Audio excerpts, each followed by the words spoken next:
Dia do Jovem Adventista. Antes mesmo de Cristo caminhar aqui entre nós, ele já demonstrava o seu interesse pelos jovens. A Bíblia relata muitos exemplos que a gente pode encontrar, que nos mostram o quão longe esses jovens foram ao ouvirem e aceitarem a Cristo. Posso citar, por exemplo, José, que foi vendido como escravo e se tornou governador do Egito. Ou a Esther, que foi uma órfã judia e salvou o seu povo e se tornou a rainha da Pérsia. Temos também Daniel, que foi jogado na cova dos leões, e você sabe bem o que aconteceu depois. Hoje eu quero mencionar o nome de um jovem aqui, que deveria estar aqui no meu lugar hoje. Deveria estar cantando e pregando a mensagem do amor para você. Esdras Gondim. Eu decidi aqui citar um trecho de uma dedicatória do pastor Tiago Rodrigues para ele, que diz que o Esdras, ele cantou muitas vezes, desejando não ser alguém que caísse e se acomodasse pelo chão. Hoje o Esdras, ele descansa, mas ele não caiu.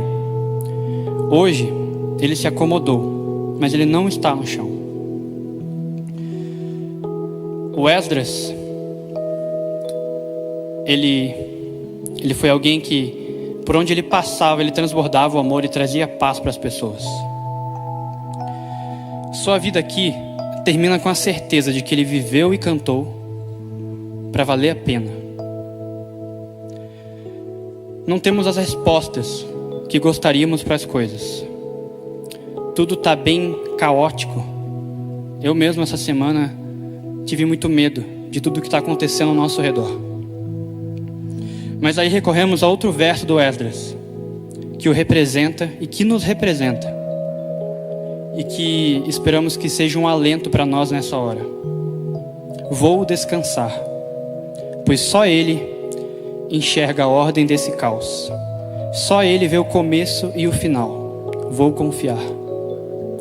Confiante seguiremos, aguardando o dia em que a saudade será a palavra arrancada de nossos corações. Até esse reencontro, nós, companheiros de ministério e de jornada, seguiremos dando eco à voz dele na nossa vida e para os outros. Não importa onde eu for, envia-me, quero ecoar ao mundo a tua voz, eis-me aqui. Hoje, mais do que nunca, não recue. Ainda existem muitas ovelhas perdidas por aí. Não deixe que o seu propósito também entre em quarentena. Se você não pode sair de casa, saia virtualmente. Use o seu tempo para melhorar as pessoas que estão sendo digitalmente tocadas por você. Compartilhe a Bíblia mais prática que existe, o seu testemunho. Seja para os outros o milagre que você espera na sua vida. Seja para os outros transformação. Seja Cristo, hoje.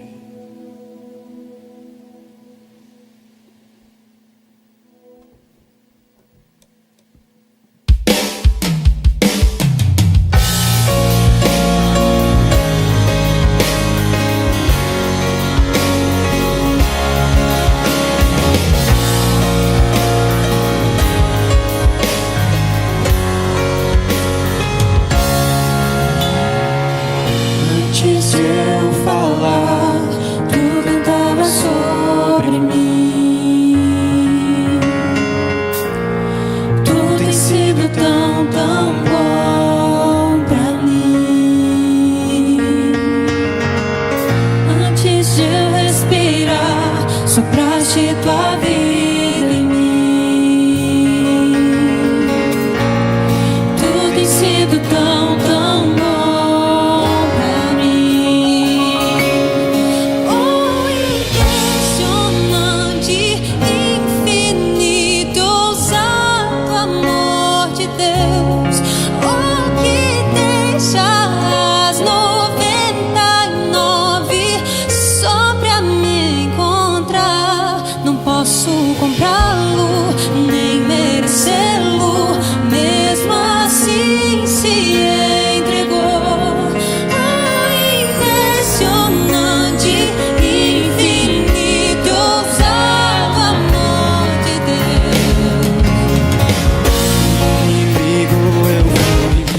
Teu amor mudou por mim.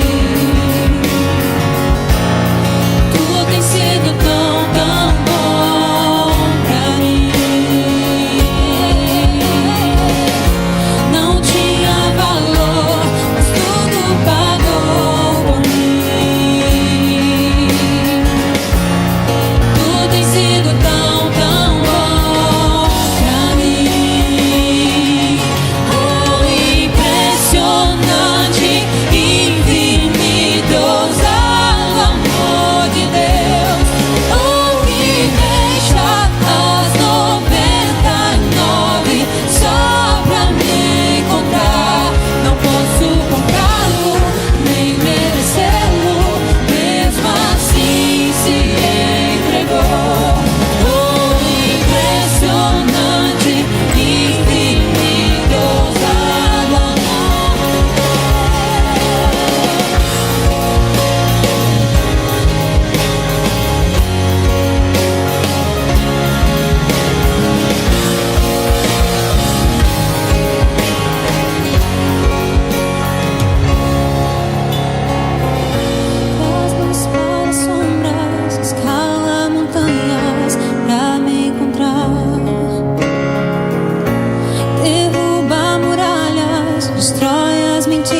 minha sede saciar em minha terra seca, vem molhar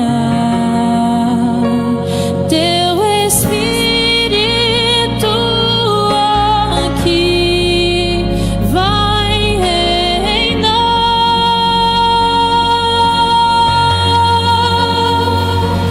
e com toda força irei te adorar.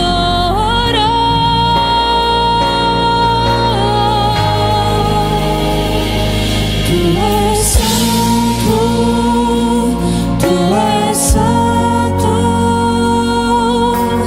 enche minha vida e não pare até transbordar, até transbordar. Enche minha vida e não pares até transbordar.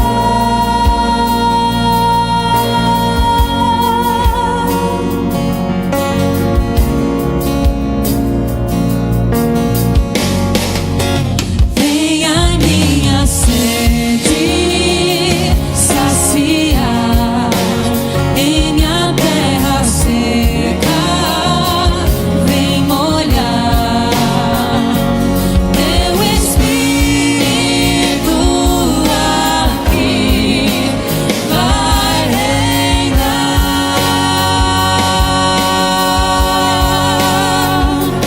e com toda força irei te adorar.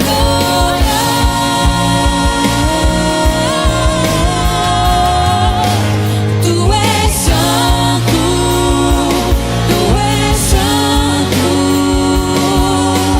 enche minha vida e não pares até transbordar, até transbordar. Enche minha vida e não pares até transbordar, até transbordar. Enche minha vida e não pares.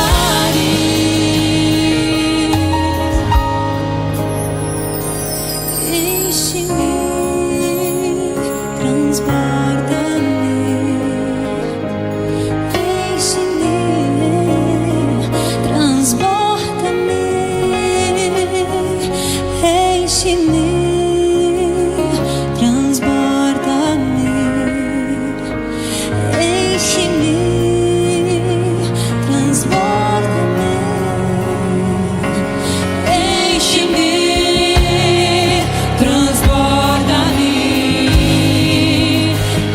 Enche-me, transborda-me.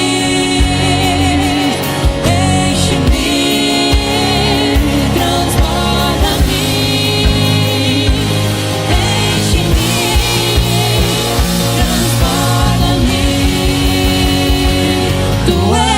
Enche-me,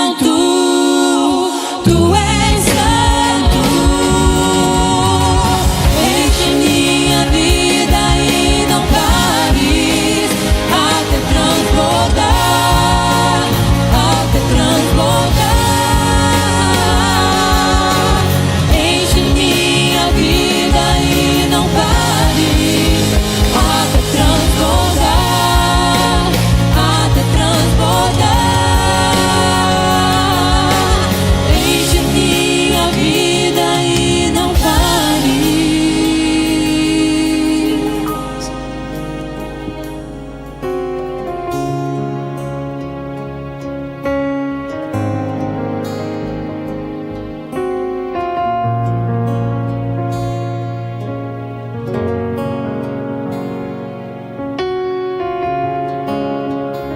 Boa noite. A gente está aqui num momento muito bacana, né, de louvor, de adoração a Deus. Nesse final de semana especial, a gente está comemorando o Dia Mundial do Jovem Adventista. A gente tem convidados aqui de toda Curitiba, né, de maneira especial da Associação Sul Paranaense, e a gente tem Estou acompanhando aqui o chat, gente do Brasil inteiro. Você é bem-vindo a adorar, louvar Deus conosco. A semana foi puxada, na verdade. O Ali comentou aqui no começo, né, Ali? A gente dá uma angústia assim dentro do coração. A gente vê pessoas bem próximas de nós perdendo a vida, pessoas que têm a mesma esperança, a família da fé, e a gente fica preocupado com isso. Nesse momento a gente vai pedir para que o Papai do Céu, ele atenda o pedido mais importante que a gente tem para fazer para ele na vida. A gente vai pedir para ele o que está escrito, o que ele nos incentivou a pedir para ele lá no livro de Lucas, capítulo 11. Esse é um momento de oração, um momento de entrega seu com Deus. É muito importante a gente fazer esse momento com Deus, a gente precisa disso, na verdade. E Lucas capítulo 11, o verso 13 diz assim: ora, se vós que sois maus sabeis dar boas dádivas aos vossos filhos, quanto mais o Pai Celestial dará o Espírito Santo àqueles que lhe o pedirem. O desafio maior que a gente tem para pedir hoje, o maior pedido, aquilo que mais desafiador, aquilo que Deus está mais ansioso em conceder para a gente hoje, para você e para mim. Pode ser uma cura? Pode. Pode ser um emprego? Pode ser uma vaga na faculdade? Pode ser uma vaga no concurso? Pode ser restaurar o teu relacionamento? Pode. Mas o que Deus está mais preocupado, mais ansioso em responder é o pedido pelo Espírito Santo. Nesse momento a gente vai escutar mais um pouquinho o trecho da música que a gente acabou de cantar. Você é convidado a adorar, a louvar a Deus junto. E depois desse trechinho que a gente vai escutar, a gente vai se ajoelhar e a gente vai orar, pedindo para que Deus derrame sobre nós o Espírito Santo. Louve com a gente mais uma vez. Transborda-me, enche-me, transborda-me, enche-me, transborda-me, enche-me, transborda-me, enche-me, transborda-me.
Eu convido a se ajoelhar onde você está, se você puder, obviamente, para a gente falar com o Pai do Céu.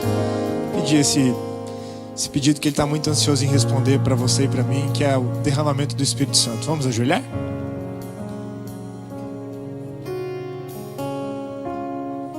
Querido Pai do Céu, a gente te louva e te agradece pela semana que a gente teve. Para alguns foi uma semana tranquila, para outros um pouco mais atribulada. A gente vem com os nossos fardos, os nossos anseios, as nossas preocupações, a nossa ansiedade. E a gente quer que nada disso, Pai, atrapalhe a nossa comunhão contigo, Pai. A gente está aqui nesse culto jovem, não é para o jovem, Pai, é para o Senhor esse culto. A juventude te adorando, buscando o Senhor, pedindo, clamando pelo Espírito Santo. É o que a gente mais precisa, Pai. Esse mundo a gente está vendo que não tem muito jeito. Na realidade, a única solução é a tua volta, Pai. A gente não quer ter esperanças aqui frustradas nessa terra.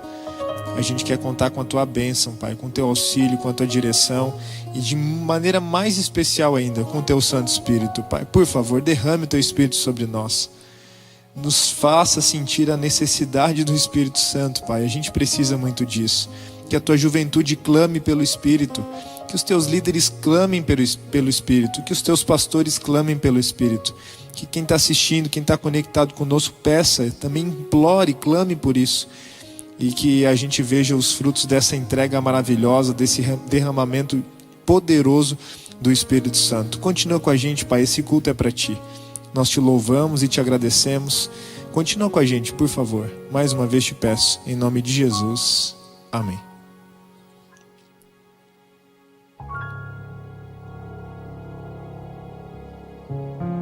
Quero chamar aqui, enquanto ele vem subindo aqui no palco, o pastor Jairo, nosso convidado especial dessa noite. Enquanto ele vai subindo, eu vou pedir para a produção colocar na tela o QR Code. Esse QR Code é um QR Code especial. Se você que mora na região de Curitiba, a gente vai, ao longo desse ano, fazer algumas atividades, ações missionárias, voluntárias. E tá tudo certo aí? Isso, tá, né? Beleza.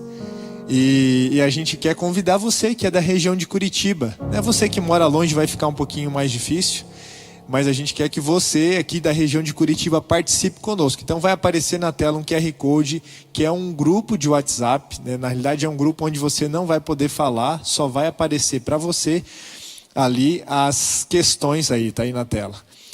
Os convites, as ações. Então a primeira ação, no sábado que vem, pastor Jairo já está chegando aí, vai me ajudar aí com esse momento. Pastor Jairo, a gente está tentando agitar aí um movimento abençoado.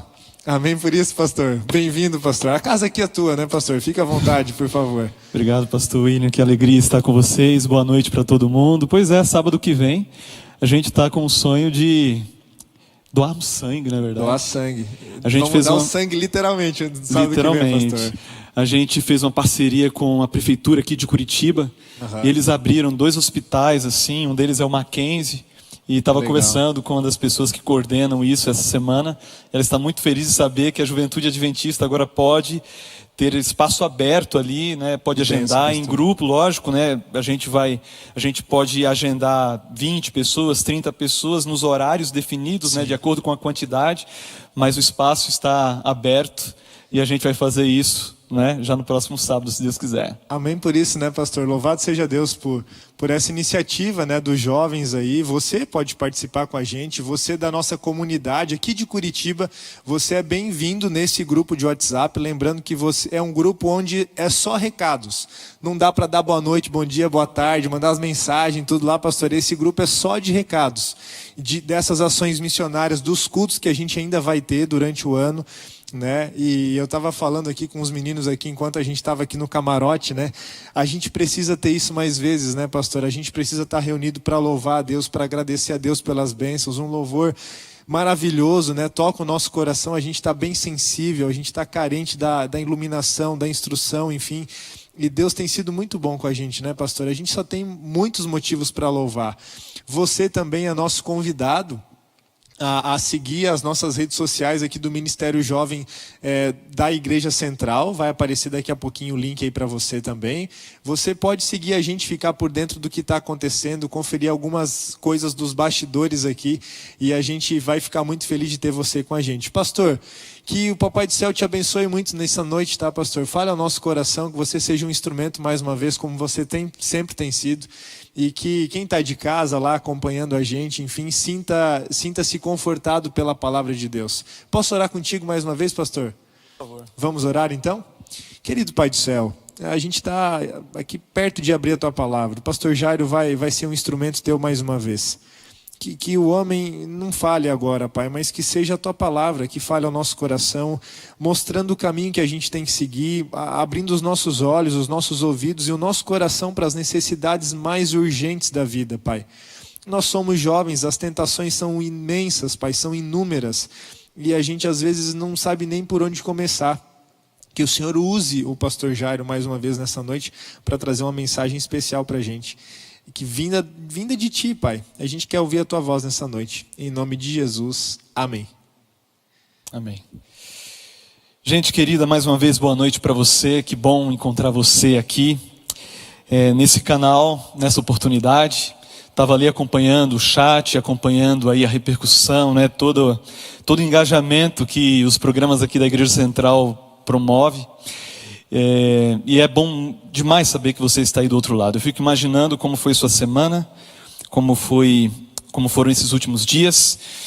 E eu acho que vale a pena a gente começar, antes de abrirmos a palavra de Deus, pontuando algumas coisas, porque a gente sonhou com esse momento, com esse culto, com esse dia, porque amanhã é o Dia Mundial do Jovem Adventista, onde todas as igrejas adventistas ao redor do mundo abrem espaço para que os jovens possam testemunhar, possam pregar. As programações são voltadas para os jovens, inclusive amanhã aqui nessa igreja o pastor William Branga vai estar pregando, né? Ou seja, é um dia especial que a gente prepara e se organiza com muito carinho. E eu lembro que no dia, precisamente dia 22 de fevereiro, eu mandei uma mensagem, quando a gente começou a bolar o programa de hoje. Um mês atrás a gente começou a pensar em alguns elementos e eu lembrei de um amigo e mandei a mensagem para ele. Eu escrevi mais ou menos assim: mano, beleza? Você tem compromisso para dia 19 e dia 20 de março? Fala, mano, tem um convite que ainda não se concretizou. Nem sei se vai. Qual é a boa? Aí eu mandei 2 áudios para ele, falando desse momento aqui. Aí ele falou assim: cara, que massa. Vou ver aqui com a Lenise e já te falo. Eu estava falando com Esdras. E a partir desse momento a gente começou a ajustar os detalhes. Estava tudo certo, passagem comprada, hotel reservado. E aí nós sabemos que a pandemia agravou bastante aqui, principalmente na região de Curitiba. E aí veio o lockdown e a gente ficou na dúvida se a gente teria condição de fazer esse programa. Com gente aqui na igreja, a gente sabia que não iria dar. Mas eu queria saber como ele estava e mandei uma mensagem para ele. E aí a Lenise me retornou, isso foi no domingo passado. E aí ela falou mais ou menos assim: pastor, ele está com Covid, mas está se recuperando, ele está repousando, não está falando muito. E na sequência, depois que eu disse assim: olha, eu não sabia disso, Lenise, ele mandou um áudio para mim, falando que estava mais reservado. Isso foi domingo passado. E lógico, a gente não imaginava que na madrugada da terça para quarta, o Esdras iria descansar. Eu confesso a vocês que eu estava assistindo o culto da associação. A gente faz o culto toda manhã, agora via Zoom, né? Ali no escritório dos servidores aqui da igreja. Eu tinha convidado durante a semana vários amigos para falarem, e era o pastor Milton Andrade, com quem eu cantei no Arautos, né? Durante 5 anos e meio. E eu lembro que naquela ocasião, quando chegou a notícia, eu não ouvi mais sermão nenhum, mensagem nenhuma. Eu fiquei chocado, né? Eu fiquei sem chão. E durante todo aquele dia, eu conversei com Deus em muitos momentos. Eu fui para a Bíblia, eu fiquei assim, sabe? Foi um dia pouco produtivo aquela quarta-feira. E vendo as mensagens, a repercussão, as pessoas comentando, lamentando, eu meio que ouvi Deus falando assim para mim, de vez em quando, assim, durante o dia. Estava comentando com o pastor. A história do Esdras não acaba nessa madrugada. A história do Esdras não acabou nessa madrugada. A história do Esdras não acabou nessa madrugada. Várias vezes, várias vezes. E era aquilo que eu já sabia, mas que precisava lembrar. Eu tenho certeza de que isso é verdade. Primeiro, que as músicas continuarão, as composições continuarão abençoando as pessoas. E como eu gostava das músicas dele, várias, gostava da voz dele. Mas acima de tudo pela esperança, porque você percebe na Bíblia, a morte, né, não surpreende a Cristo. A reação de Cristo diante da morte é totalmente diferente das pessoas que estão à sua volta, totalmente diferente. Jesus, ele encara a morte com serenidade. Por quê? Porque ele tem a solução, porque isso não é algo que foge do seu controle. E a gente acredita que o Esdras, assim como tantos outros, o pastor Marcos Tosta e tantos outros, e talvez você que está aí do outro lado, tenha alguém na mente nesse momento. A gente acredita que aquele que serve a Deus, aquele que confia e entrega a vida a Deus, ele apenas dorme para acordar quando Jesus aparecer nas nuvens do céu. A gente acredita nisso. E eu quero muito estar preparado para dar um abraço no Esdras, quando aquele dia acontecer. Amém? Bom, eu gostaria de trazer uma mensagem de ânimo. Eu gostaria de convidar você a olhar para o futuro agora. E para a nossa vida também. E a palavra de Deus, ela nos dá essa oportunidade. Eu gostaria que você pegasse a sua Bíblia e abrisse, por favor, no livro de João, no capítulo 1. Livro de João, capítulo 1. Nós vamos ler aqui a partir do verso 35, tá bom? Então você abre a sua Bíblia ou acessa a sua Bíblia. Enquanto isso, você pode compartilhar essa transmissão com seus amigos. A gente vai abrir a palavra de Deus agora. Está aqui João capítulo 1, a partir do verso 35. A gente lê o seguinte aqui, ó. No dia seguinte estava João outra vez na companhia de 2 dos seus discípulos. E vendo Jesus passar, disse: Eis o Cordeiro de Deus.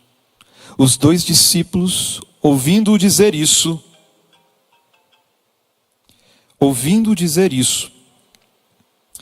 seguiram a Jesus. Bom, o verso 40 vai dizer o nome de um dos 2. Diz aqui: era André, o irmão de Simão Pedro, um dos 2 que tinham ouvido o testemunho de João e seguido Jesus. Interessante que o relato bíblico ele não menciona qual era o nome do segundo. E é sobre este segundo que eu gostaria de refletir nessa noite com vocês, tá bom? Esse segundo era João, o autor desse livro. Por isso que ele não dá nome, ele não se apresenta, ele apenas diz o que estava acontecendo. E João, no hebraico, é Yohanan, que significa Deus é gracioso. Isso indica que João era filho de um casal que temia a Deus. João era filho de um casal que tinha boas expectativas em relação a ele, tinha uns sonhos em relação àquele garoto. E você sabe que o nome no tempo bíblico tinha um significado, uma importância maior do que os nomes que a gente recebe hoje, ou que a gente coloca nos nossos filhos. Porque os critérios pelos quais a gente coloca os nomes nos nossos filhos hoje em dia, são critérios estéticos, não é verdade? Tem gente que gosta de nome mais curto, gente que gosta de nome bíblico, tem gente que gosta de nome curto e bíblico, tem gente que gosta de nome internacionalizado. De onde eu venho, lá de Pernambuco, a moda é dar nome diferente. Se você for no livro da igreja, lá no Nordeste, eu sei que tem gente do Nordeste assistindo aqui, você vai perceber a criatividade dos pais ali de Pernambuco, por exemplo, de onde eu vim, né? Mas no tempo bíblico, o nome ele estava atrelado diretamente ao caráter da pessoa. E muitas vezes o pai, meio que numa atitude profética, projetava para o futuro daquele garoto algo que devia acompanhar aquele garoto a vida toda. Era como se os pais de João dissessem assim: olha, João, não esquece que Deus é bom, que Deus é gracioso, que Deus é amoroso. Ele vai te fazer companhia e por onde você for, o teu nome vai testemunhar desse Deus cheio de graça. Bom, onde João cresceu? Ele cresceu numa cidadezinha, segundo o relato bíblico, chamada Betsaida, que significa casa de pesca. Era uma cidade, era uma vila de pescadores, ao norte ali do Mar da Galileia, na região da Galileia, e ficava perto de Cafarnaum. Cafarnaum, você sabe, uma cidade inclusive onde Jesus morou por um tempo, né? E João, ele cresceu naquela região. Só que aquela região da Galileia era uma região complicada. Por quê? Era uma região assim, efervescente, com vários grupos, entre aspas, assim, políticos, assim, dentre os judeus, que tentavam se organizar para combater o Império Romano. Inclusive, antes de João nascer, por volta do ano 6º depois de Cristo, um camarada chamado Judas, conhecido como Judas o Galileu, não é Judas os Iscariotes, né? Judas o Galileu, ele organizou algumas vilas, alguns grupos de camponeses, pescadores, para tentarem lutar contra Roma. E Roma respondeu com força, com poder, invadiu algumas vilas, matou muita gente, prendeu muita gente, de forma que João, quando ele nasce, a gente acredita ali por volta do ano 16, ano 17, daqui a pouco eu vou explicar por que a gente acha que João nasceu por essa época, ou seja, 10 anos depois, cerca de 10 anos depois desse massacre, desse conflito, ele nasce nesse contexto de tensão, ouvindo, os seus pais, os seus familiares, os seus amigos criticarem Roma, e todos eles muito ansiosos pela vinda do Messias, que havia sido prometido lá atrás, mas que ninguém falava mais dele, nenhum profeta falava a respeito disso. E eles se questionavam até quando a gente vai viver nessa situação de opressão, aqui escondidos, sendo subjugados por Roma. Então João cresce nesse ambiente. Você sabe que o ambiente onde a gente cresce interfere muito em quem a gente se torna, concorda comigo? Eu lembro que na época do Arautos do Rei eu tive a chance de viajar para um país na África, Angola. E eu lembro que naquele sábado, eu fui pregar num sábado ali em Luanda, em uma das igrejas. Nós nos dividimos. Cada cantor do quarteto, a gente foi para uma igreja diferente para convidar aquelas igrejas para um evento da tarde que iria acontecer num grande estádio de futebol ali na capital. E eu lembro que me deram a igreja dos negros, E aí depois eu perguntei, vem cá, mas por que igreja dos negros? Que era uma das igrejas mais antigas ali. Havia sim uma igreja dos brancos ali, então eles fizeram essa distinção. Era uma igreja não muito grande. Eu acredito que, assim, se fosse aqui no Brasil, naquela igreja caberia em torno de umas 500 a 600 pessoas. Mas naquele sábado tinha seguramente mais de 1000 pessoas naquela igreja. E eu estava sentado na sala pastoral esperando para entrar. E comecei a conversar com um dos anciãos ali para entender qual era o público a quem eu iria me dirigir minutos depois. Eu lembro que, conversando com ele, ele começou a me contar as histórias ali do país e de uma grande guerra civil que aconteceu tempos atrás. E aí nisso entrou um diácono assim, e eu percebi que ele estava assim, com o braço assim, meio que mutilado assim. E eu perguntei, mas o que acontece assim, E na verdade o ancião ele começou a falar para mim, olha, esse senhor...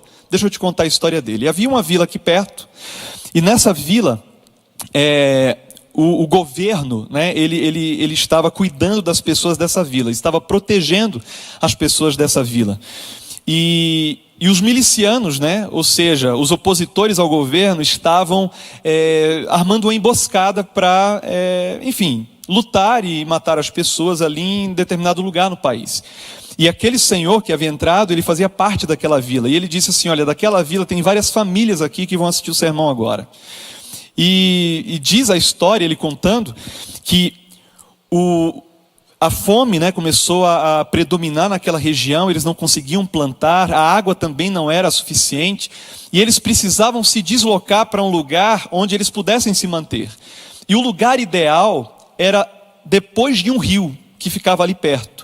Só que para atravessar aquele rio havia apenas uma ponte.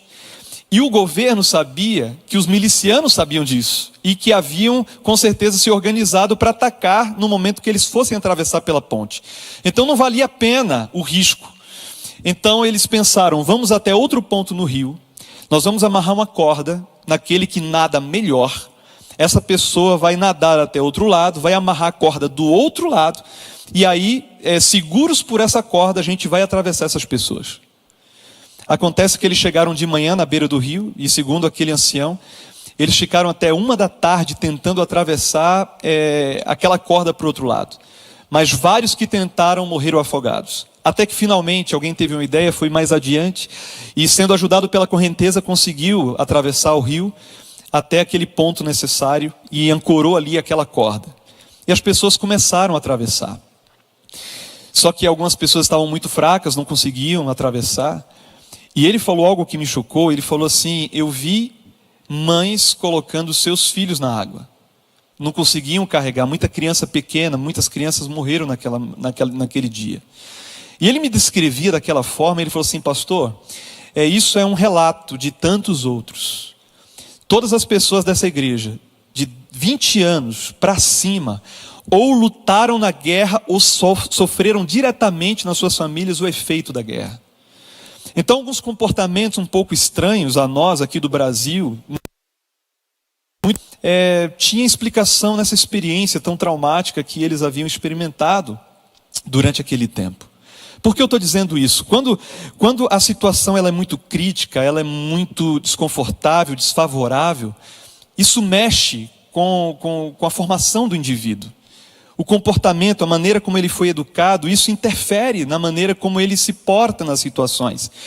Então, uma vez que João ele cresce num ambiente conflituoso, não é de se estranhar que lá em Mateus, no capítulo 10, Jesus o chama de filho do trovão. Ele e o irmão dele, o Tiago. os dois, filhos do trovão. Ou seja, João ele alimentou isso, né? Ele aprendeu, ele lógico, nasceu com essa propensão para ter uma personalidade forte, mas com certeza a influência dos seus amigos e o ambiente onde ele cresceu contribuiu para que ele se tornasse alguém assim. Você está vendo o cenário aqui?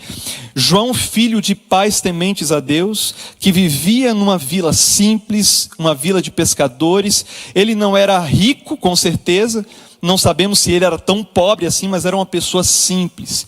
E ele tinha um temperamento difícil, cresceu e foi criado num ambiente muito complicado. Só que ele tinha um sonho. E qual era o sonho dele? Ele queria crescer, ele queria se desenvolver, ele viu na educação o caminho para isso acontecer. O problema é que ele não tinha dinheiro, nem era de uma família importante o suficiente para que ele estudasse aos pés de um rabino, de um professor. Ali em Betsaida seria difícil, mas quem sabe em Cafarnaum. Mas ele não tinha essa condição. Então ele fica sabendo de um professor que ensinava na beira do Jordão, lá perto de Jericó, na direção de Jerusalém. E esse professor, disseram para ele, aceitava alunos simples, pessoas simples. Ele não rejeitava os alunos. E ele ensinava de graça. E era disso que João precisava. E ele pega André, né? E eles vão, os dois, até a região de Jericó, onde esse professor atuava. E quem era esse professor? Era João Batista. E você sabe qual eram as duas ênfases da pregação e do ensino de João Batista?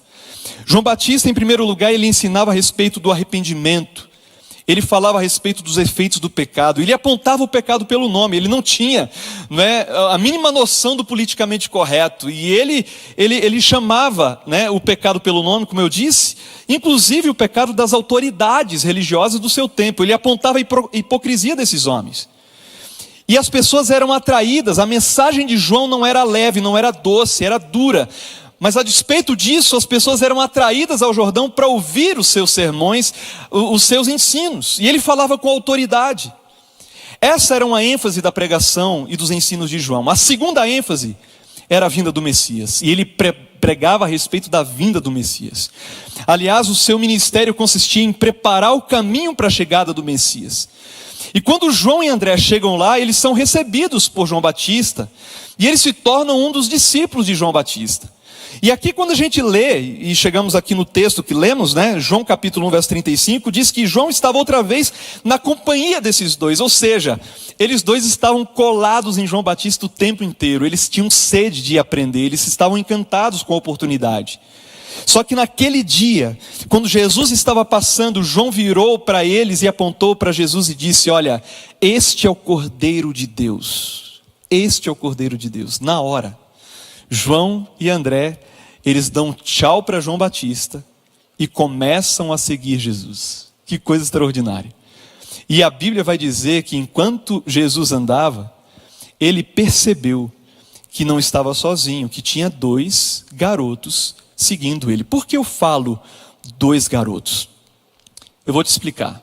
Você lembra que houve um momento mais adiante em que Jesus chegou em Cafarnaum, inclusive. E quando ele chegou ali, queriam cobrar impostos de Cristo e dos discípulos. Questionando, vem cá, vocês não pagam impostos?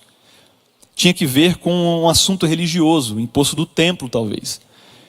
Aí Jesus olha para Pedro e fala assim: Pedro, a gente não tem dinheiro aqui, mas a gente precisa pagar esse imposto. Vai lá e pesca.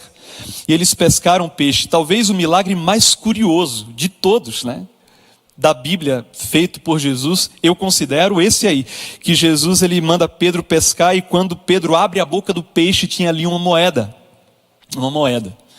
e aí Jesus fala assim: Pedro, vai lá e paga, por mim e por você, interessante. Se você vai para Êxodo, deixa eu checar aqui para você observar na sua Bíblia depois, Êxodo capítulo 30, verso 11 e verso 16, você vai ver ali a origem daquele tributo, que era cobrado para pessoas de 20 anos para cima. De 20 anos para cima você tinha que pagar aquele tributo. Se Jesus paga o tributo apenas dele e de Pedro, isso quer dizer que somente Jesus e Pedro tinham mais de 20 anos. Ou seja, os discípulos tinham que idade? Entre 15 e 20 anos. É isso mesmo. Eles eram jovens, eles eram adolescentes. E Jesus, ele reuniu esse grupo, né? Pedro era casado, já era um pouco mais velho, e talvez Mateus tivesse mais de 20 anos, só que como sendo cobrador de imposto, ele não precisava pagar o tributo.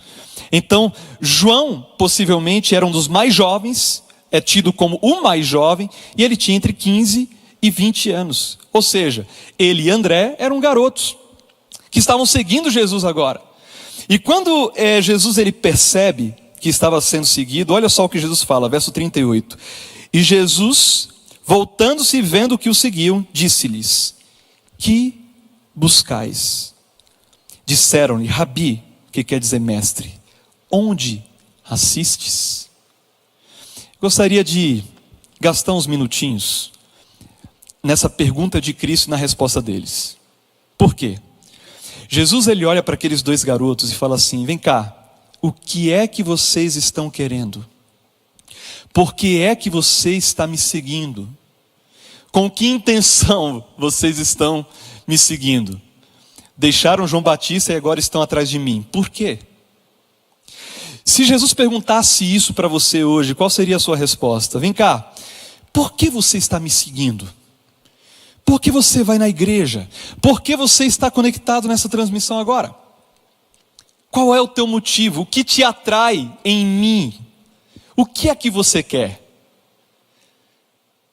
Você sabe que as pessoas seguem a Cristo por motivos muito diversos. E Jesus mesmo foi seguido por muita gente. Muita gente. Muitas dessas pessoas estavam interessadas em receber algo de Cristo. Havia muitos curiosos que queriam ver os seus milagres. Havia gente que estava interessada no pão que ele tinha capacidade de multiplicar. E existe hoje também muita gente que procura Cristo esperando algum tipo de recompensa. E quando a nossa fé é baseada nesse tipo de expectativa, e essa expectativa não é correspondida, o que acontece? O que acontece? Crise de fé. Tem gente que abandona Jesus.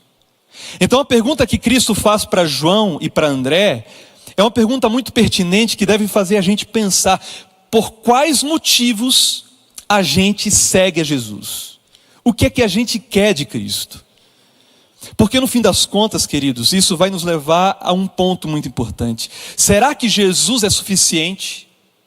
Será que quem Ele é mais importante do que aquilo que Ele dá? Será que a nossa vida está alicerçada, sedimentada num relacionamento verdadeiro de amor, descompromissado, assim, sem expectativas, né? Sólido em relação à pessoa de Cristo? A pergunta que Jesus faz é interessante e a resposta para mim é ainda mais extraordinária. Sabe por quê? A resposta deles é assim: olha, Senhor, onde o Senhor mora? Tem versão que fala assim, né? Alguns aqui têm essa versão. Onde o Senhor mora? Onde o Senhor ensina? Perceba que para André e para João, uma conversa de esquina não era suficiente. Interromper Jesus ali, naquele momento, não bastava. Eles queriam mais. Eles não queriam apenas interromper a caminhada de Jesus, bater um papo naquele momento, e Jesus seguiria o seu caminho e eles voltariam para a companhia de João Batista. Não era isso, não era disso que se tratava. Eles queriam gastar mais tempo com Jesus. Então a pergunta é: para onde o Senhor está indo? Onde o Senhor ensina? Onde a gente pode aprender mais de Ti? Isso é muito bonito, gente, porque por detrás dessa pergunta existe um desejo de aprender. Muito desejo de entender as coisas, de estar perto de Jesus.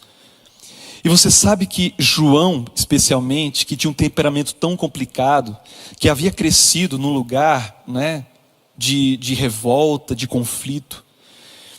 Uma vez que ele está junto de Cristo e se torna amigo de Jesus, o discípulo mais íntimo de Cristo, aquele relacionamento, aquela proximidade, aquele tempo investido na presença de Cristo transformou a vida dele para sempre. Para sempre. Ele tinha algumas expectativas erradas e a mudança não foi instantânea, porque em outro momento a mãe dos dois, ela chega para Jesus e fala assim: Jesus, deixa que o meu filho, né, os meus filhos se assentem à tua direita e à tua esquerda, quando o Senhor estabeleceu o seu reino. Deixa que eles fiquem um de cada lado. Ou seja, havia ambição, havia expectativa. No entanto, o relacionamento de João com Jesus transformou a sua personalidade, o seu caráter. E ele se tornou, como todos nós conhecemos, o discípulo amado. Quando Jesus está na cruz, todo mundo está de longe.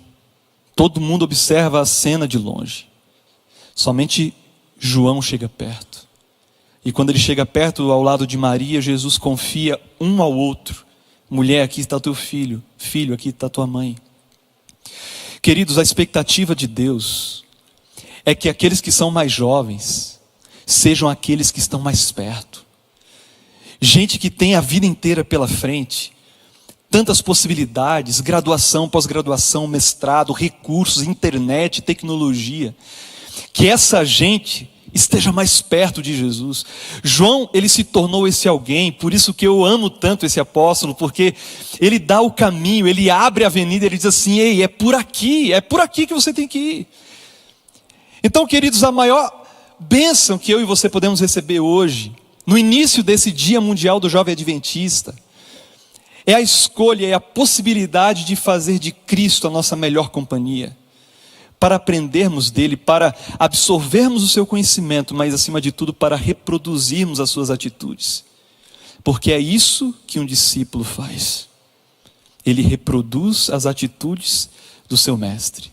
Não apenas aceita cognitivamente, mas age conforme aquilo que aprendeu. O tempo passou. E você sabe que depois da morte e ressurreição de Cristo, Jesus deu uma ordem para os discípulos. Ele disse assim: vocês têm que ir pelo mundo. Vocês precisam pregar o evangelho. É como se Jesus, ele colocasse a igreja em movimento. Ele vai embora, mas ele deixa a igreja em movimento. E os discípulos, eles se espalham pelo mundo. Cada um no lugar, pregando a mensagem. Só que com o passar do tempo veio a perseguição, a oposição, porque Satanás ele não fica parado enquanto a igreja se move para salvar. E um a um os discípulos foram morrendo. E João recebia as notícias de que André havia morrido, de que Pedro havia morrido, depois ele soube que Paulo havia morrido. E agora ele já não tinha mais notícia de ninguém e percebeu que ele era o último.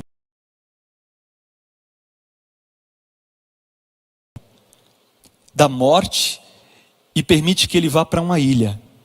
E lá na ilha, sozinho, João, depois de toda aquela experiência, depois de tantos anos, por volta do ano 95, ele já era um senhor, já era idoso, sozinho. Deus revela para ele o futuro.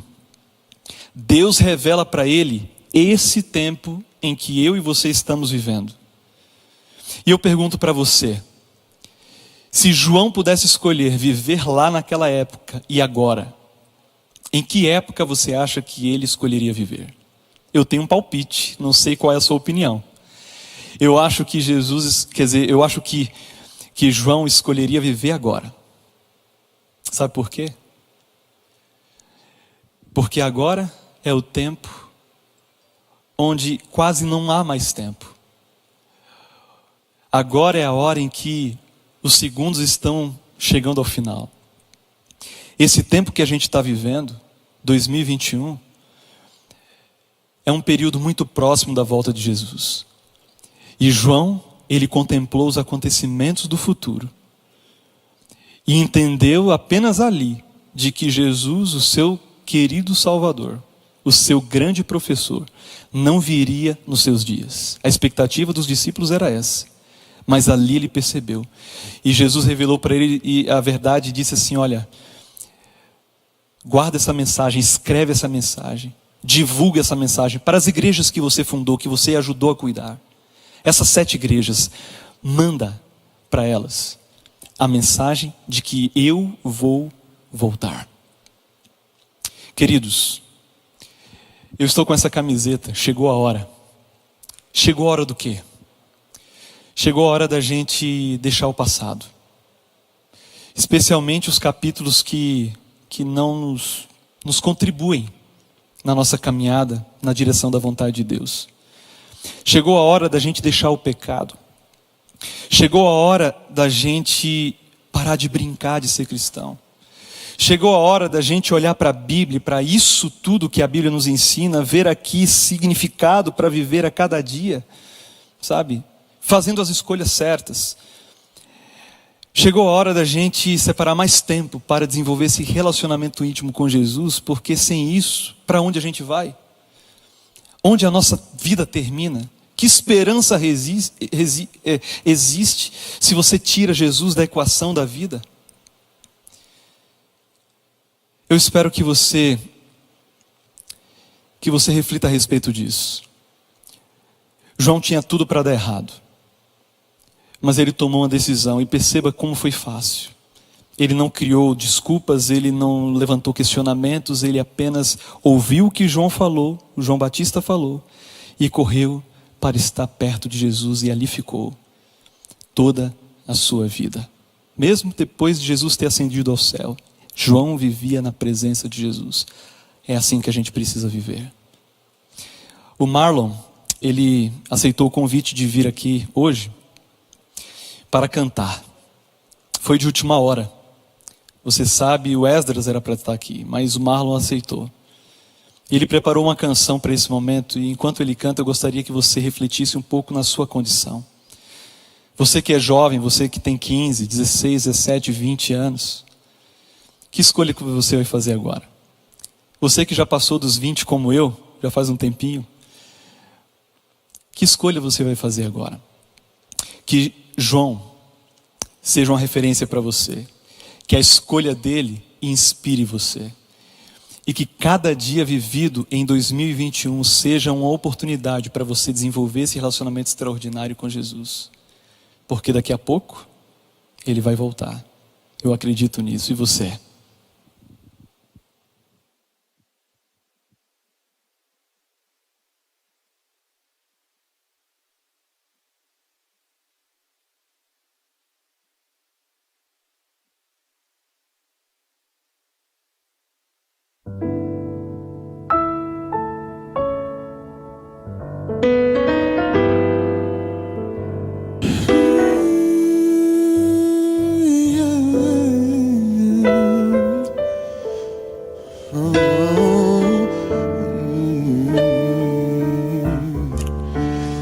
Eu sei que mesmo se eu cair, tu me ajudas a seguir, a seguir. Eu sei que não importa onde eu for, tu vais me encontrar. Eu confio em ti. As lutas e os problemas não vão me fazer parar, pois eu sei que tem um Deus que está a me ajudar, e sei que Ele vai me livrar na provação. Confiante eu espero sua salvação. Eu sei que o meu Deus nunca se esqueceu de mim,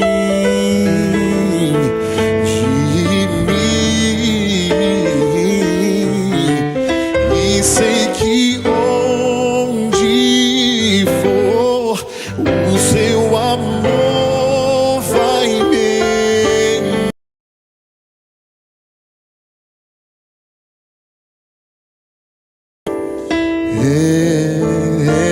Eu sei que não há distância, problema que vá me separar de ti mesmo. O tempo, o mundo, a morte não será capaz. Eu sei que o nunca se esqueceu de mim, de mim. E sei que onde for, o seu amor vai me encontrar.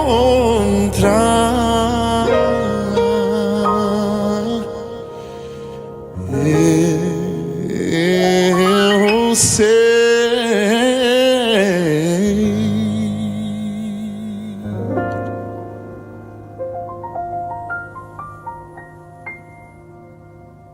Amém. Onde você está, curva a sua cabeça, vamos falar com Deus. Pai querido, muito obrigado porque, a despeito da nossa vida, da nossa fragilidade, das nossas distrações, o teu amor nos encontra. E ninguém na tua palavra falou melhor do teu amor do que João.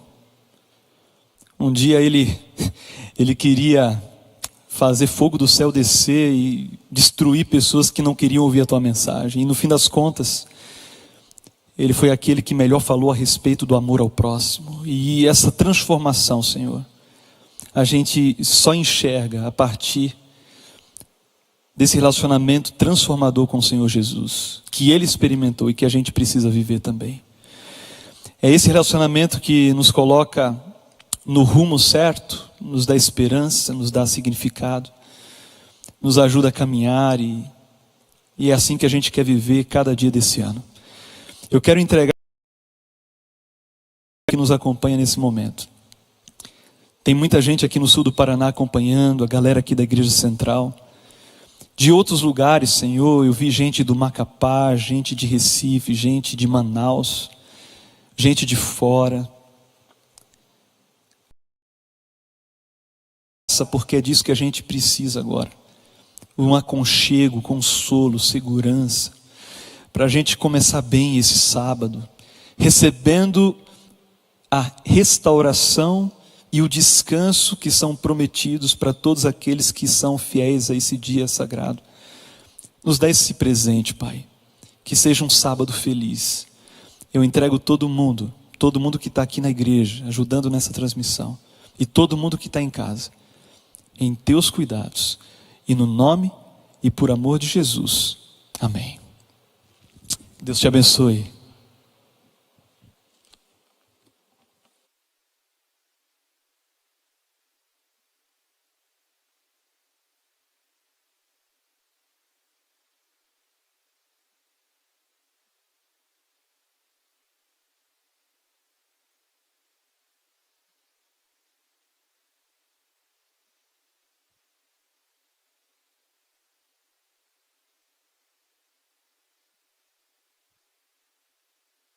Vamos orar?